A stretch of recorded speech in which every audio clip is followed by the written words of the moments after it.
apa kabarnya hari ini?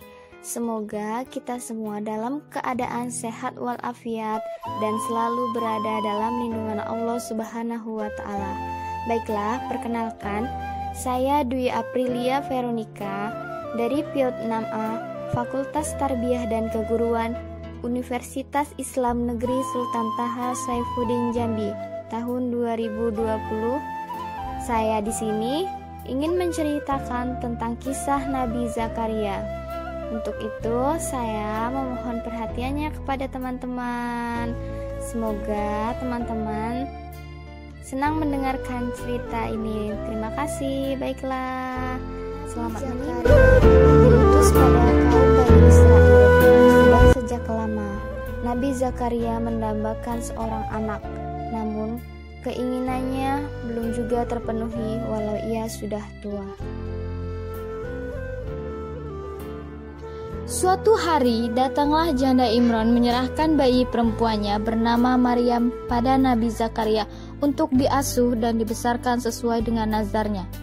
Nabi Zakaria dan para imam Baitul Maqdis terkejut akan hal itu, sebab janda Imran sudah tua dan rasanya tidak mungkin memperoleh anak. Namun, setelah mendapat penjelasan dari janda Imran bahwa kehamilannya ialah kehendak Allah Subhanahu wa Ta'ala, mereka pun mengerti.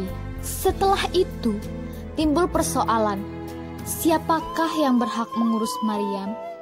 Untuk pemecahannya, mereka mengundi dengan melemparkan pena ke air. Barang siapa yang penanya mengapung, dialah yang berhak mengurus Maryam. Ternyata, pena Nabi Zakaria lah yang mengapung, sehingga beliau berhak menjadi ayah asuh Maryam. Semua kebutuhan Maryam ditanggung Nabi Zakaria. Beliau sangat menyayanginya. Nabi Zakaria sadar banyak anggota keluarganya dari Bani Israel merupakan orang yang tidak beradab dan gemar bermaksiat karena kedangkalan iman mereka. Ia khawatir bila tiba ajal dan tidak mempunyai keturunan yang dapat memimpin kaumnya, sehingga mereka akan semakin merajalela dan sangat mungkin mengadakan perubahan-perubahan di dalam kitab suci Taurat dan menyalahgunakan hukum agama. Kecemasan itu mengusik pikiran Zakaria, dan ia sedih karena belum juga mempunyai keturunan walau telah berusia 90 tahun. Ia agak terhibur ketika mengasuh Maryam yang dianggap sebagai anak kandungnya sendiri. Akan tetapi, rasa sedihnya dan keinginannya untuk memperoleh keturunan timbul kembali ketika ia menyaksikan mukjizat hidangan makanan di mihrab Maryam. Ia berpikir di dalam hatinya bahwa tidak ada yang mustahil bagi Allah Subhanahu wa Ta'ala. Allah yang telah memberi rizki kepada Maryam dalam keadaan seorang diri dan tidak berdaya. Allah pasti berkuasa memberinya keturunan bila dengan kehendaknya, walaupun usianya sudah lanjut dan rambutnya pun sudah penuh uban. Pada suatu malam, Zakaria duduk di mihrabnya, bermunajat serta berdoa dengan khusyuk dan yakin kepada Allah Subhanahu wa Ta'ala. Salah satu doanya termaktub dalam surah Al-Imran ayat 38 yang artinya, di sanalah Zakaria berdoa kepada Tuhannya, "Ya Tuhanku, berilah aku dari sisi Engkau seorang anak yang baik. Sesungguhnya Engkau Maha Pendengar doa." Kemudian, doa agar tidak dibiarkan hidup sendiri tanpa keturunan, sebagaimana dalam surah Al-Anbiya ayat 89 yang artinya, dan ingatlah kisah Zakaria tatkala ia menyuruh Tuhannya, "Ya Tuhanku, janganlah Engkau membiarkan aku hidup seorang diri, dan Engkaulah waris yang paling baik." Keinginan Nabi Zakaria pun bukan tanpa sebab. Beliau ingin memiliki keturunan karena khawatir dengan mawali yang ditinggalkannya. Mawali adalah orang-orang yang melanjutkan urusan sepeninggalannya, sebagaimana dalam surah Maryam ayat 2-6.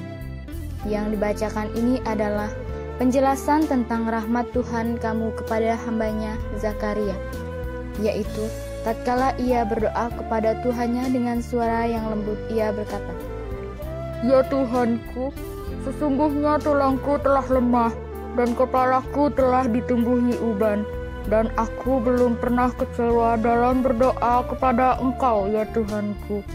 Dan sesungguhnya aku khawatir terhadap mawaliku sepeninggalku, sedang istriku adalah seorang yang mandul.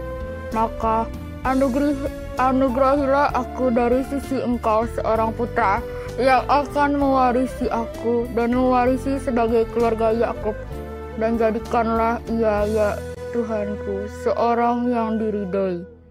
Doa Zakaria pun dikabulkan oleh Allah, sebagaimana dijelaskan dalam surah Maryam ayat 7. "Hai Zakaria, sesungguhnya kami memberi kabar gembira kepadamu akan mendapatkan seorang anak yang bernama Yahya, yang sebelumnya kami belum pernah menciptakan orang yang serupa dengan dia."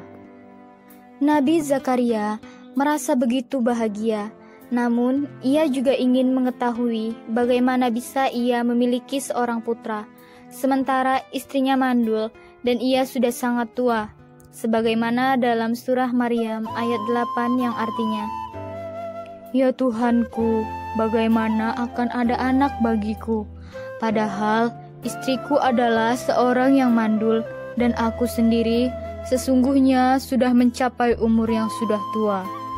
Saat itulah Allah menunjukkan kuasanya, hal yang menurut manusia tak mungkin. Atas izin Allah semua itu sangat mudah.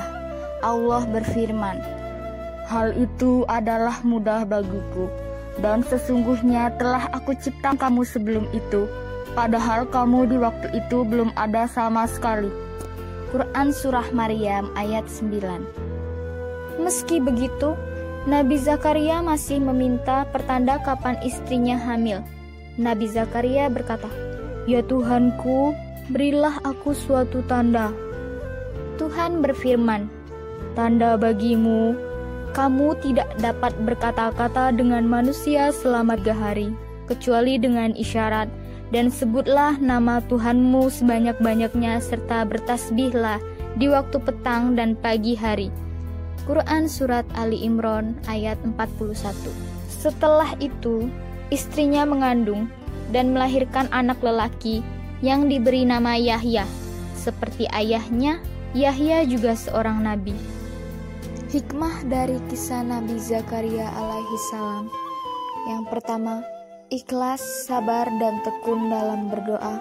Kedua, meyakini betul bahwa meski tak mungkin namun tidak ada yang mustahil bagi Allah Subhanahu wa Ta'ala. Ketiga, tidak lekas berburuk sangka kepada Allah jika doanya belum terkabul. Keempat, senantiasa taat beribadah kepada Allah Subhanahu wa Ta'ala.